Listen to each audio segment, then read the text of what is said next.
Now, one style of cake that I love is the geode cake, and this is one cake technique that I haven't actually featured on the channel. So this week I'm going to be showing you how to make this really pretty geode cake where the outside looks like the fondant is made of stone, and then we have all these really pretty sugar crystals. Okay, let's get started.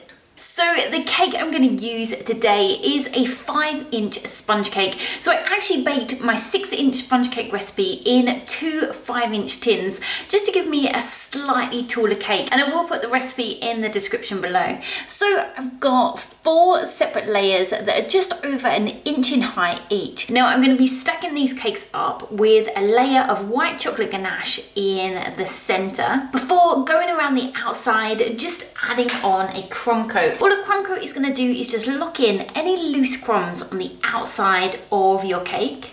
So I'm just going in, smoothing that down with my metal scraping tool. Now, if you've followed the channel for a while, you've probably seen me do this in so many videos, but if you are new here, then I will put a link in the description below and in the corner of the screen to a more detailed video showing how I prepare my cake layers and cover them in ganache or buttercream. You then want to go in on the top, just pulling that ganache from the outside edge into the center. Once you're happy with that crumb coat, I'm then going to pop my cake in the fridge just for that ganache to firm up so that I can add my final layer of buttercream around the edge before I add on my fondant. Once that firms up, I'm then going to go in with another layer of my ganache over the top, just smoothing it out, getting a nice smooth base for my fondant. So I'm just smoothing down those sides, filling in any gaps as I go before going in at the top. Again, just pulling that ganache into the center just to give me a nice edge around the top. I'm then going to pop my cake in the fridge for that ganache to firm up. Okay, now before I prepare my fondant, I wanted to show you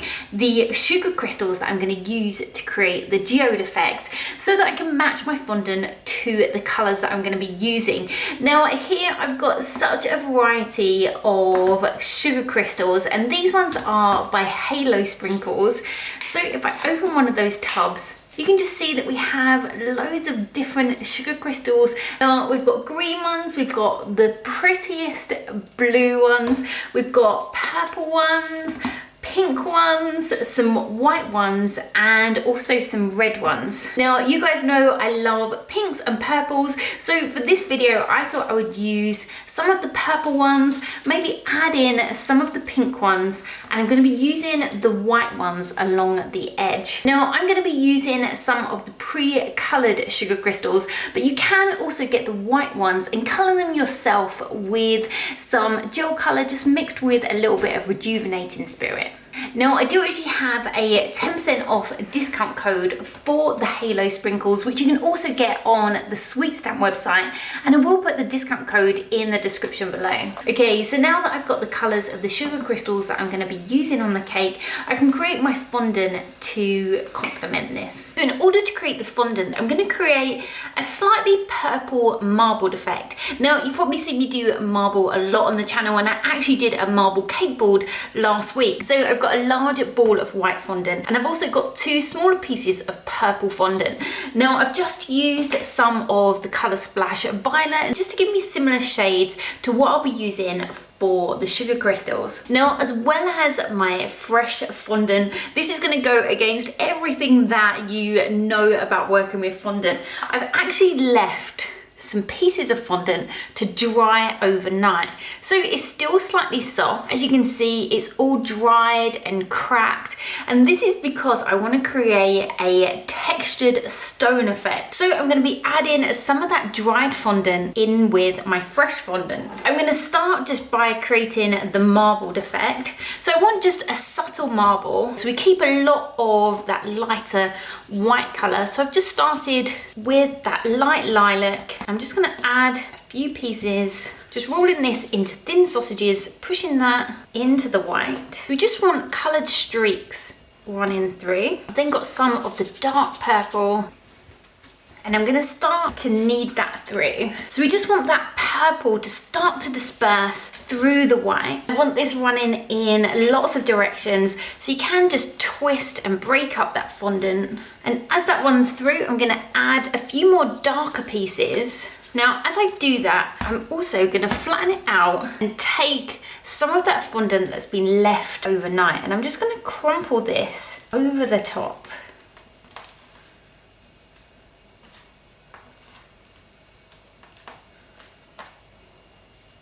So you want to use a fondant that dries quite quickly. And I'm going to work that in.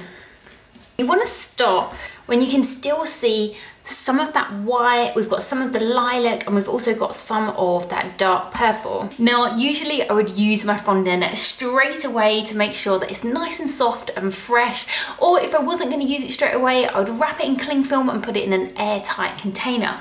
Now, this time, because I want this to look like stone, I'm actually going to leave it out just on my work surface for around half an hour, just so the outer part of my fondant will just start to dry out slightly, and this will give us a nice texture when we come to roll it out. So now that ganache has firmed up, I'm going to brush on a small amount of water that I've just mixed with a little bit of icing sugar so that my fondant will stick.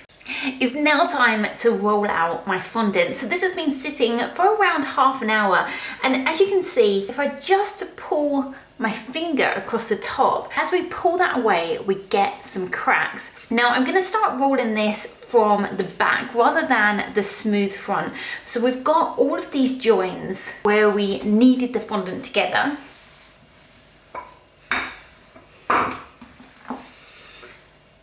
So if I bring that closer, you can see we've got all of this texture that looks like stone. Now, if you did want some more lines, what you could do is just tear your fondant apart and just push it back together. So this is not only going to mix up that marble pattern, but we're also going to get these kind of fault lines running through. So I'm doing this when it's still around 2 centimeters in thickness, and I'm just going to pull that back together and continue to roll that out. And this technique really does go against everything we know about working with fondant. So as you can see, we've got this purpley marble effect running all the way through, with that marble going in all different directions. We've got some of the dried fondant, we've got lots of texture going on, so I'm going to very carefully lift this onto my cake, just smoothing that down as I normally would. If you've got any areas where it's come apart, you can just push that together on the side of the cake. And the great thing about this technique is if you do have any areas that have torn, you can go in and just patch these together.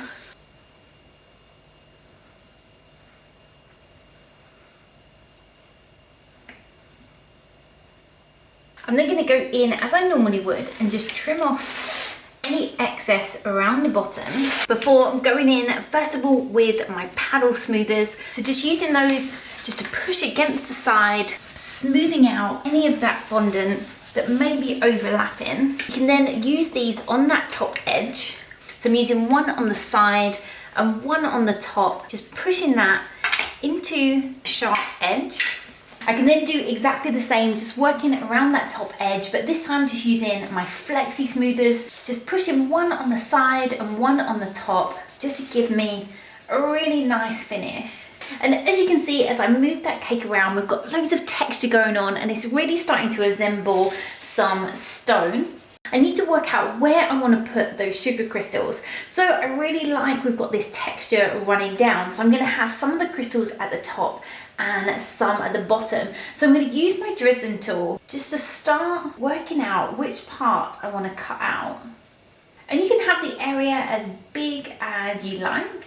I'm then just going to cut into my cake, and I just want to remove a section. Now you want to go deep enough that you can add some of those crystals in, but not too deep that you're going to weaken your cake. And this is so much fun as there isn't any rules to how you must make it look. Now with the cutout at the bottom, you really don't want to make your cake too unstable. So I've just gone in a really small amount.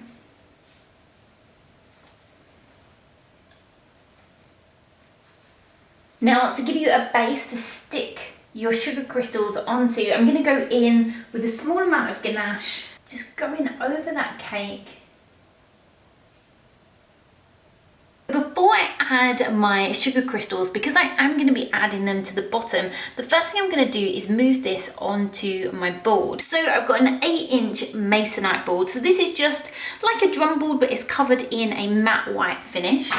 Okay, so now we've got our cake and we're ready to add our sugar crystals. So I'm going to start with the purple sugar crystals in the center. Now you could add these by hand, you could use a spoon or even some tweezers. So these are just tweezers that I've only ever used for cake decorating.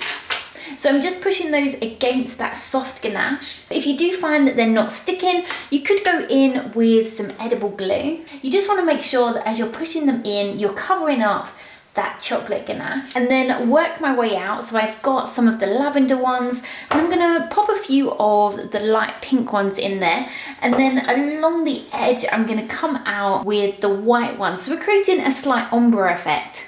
Now this does take a little bit of time, but as you can see, once it starts to build up, it's looking so pretty. Now, I really hope you're enjoying this week's tutorial. If you are enjoying the video, then please don't forget to hit that like button. This really helps YouTube know that you're enjoying the video, and they'll share it with more people, which really supports the channel and allows me to make more videos. So there we've got the sugar crystals at the top. So the next thing to do is to come down and do exactly the same at the bottom. Now, as I mentioned before, another thing you can do is just add white ones, filling up the whole gap, and then mix some gel food colour with some rejuvenating spirit or some alcohol, and then you can paint the crystals any colour you like. So you just want to continue until we've covered that whole area that we cut out.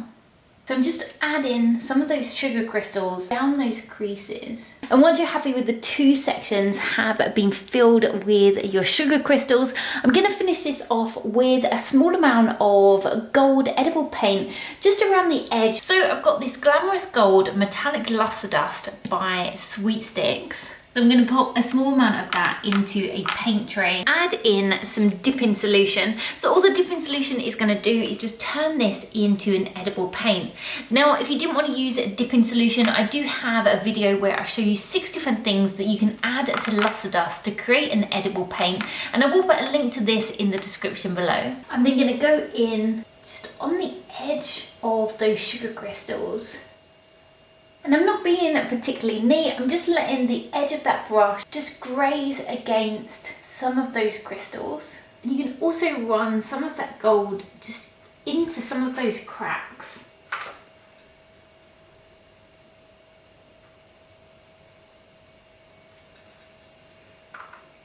So there we have the finished cake with this marbled stone fondant on the outside. And then we've got these really pretty sugar crystals creating this geode effect.